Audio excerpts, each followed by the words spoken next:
hinged wooden box upon the top of which was carved a winged fish, my mother kept the tools of her trade.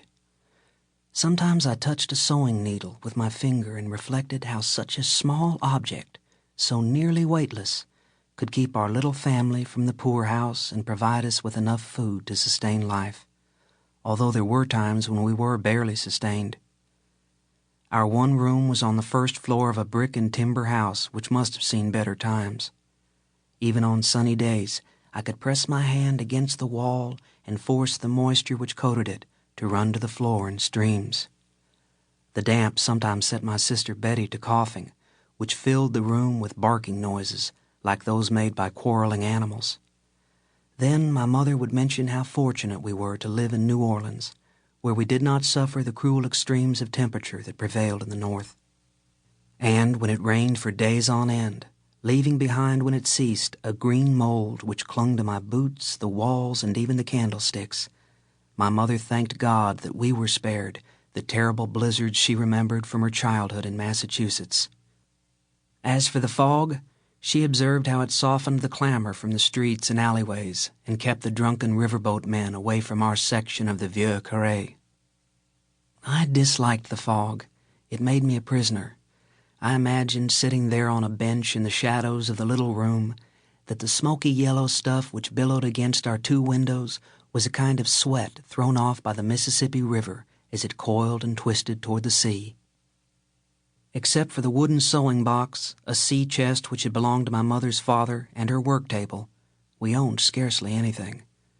One cupboard held the few scraps of our linen, the cooking pots and implements, candle ends, and a bottle of burning liquid which my mother rubbed on Betty's chest when she was feverish.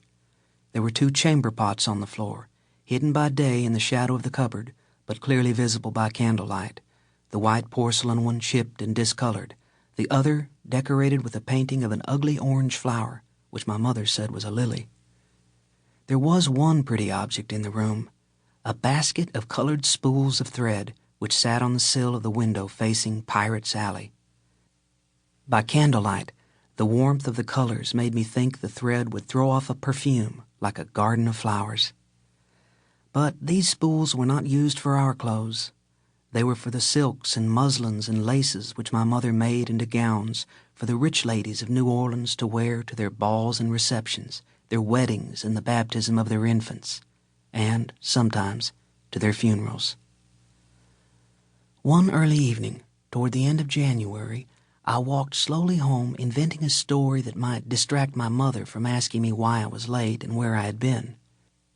I was relieved to find her so preoccupied there was no need to tell her anything, even if I had blurted out the truth, that I had spent an hour wandering about the slave market at the corner of St. Louis and Chart Streets, a place as strictly forbidden to me as Congo Square, where slaves were allowed to hold their festivities.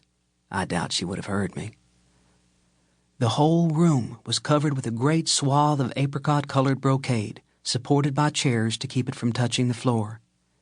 Betty crouched in a corner staring at the cloth as though in a daze, while my mother, her back against the wall, gripped an edge of the brocade in her 2 hands and shook her head from side to side, muttering to herself in words I could not make out.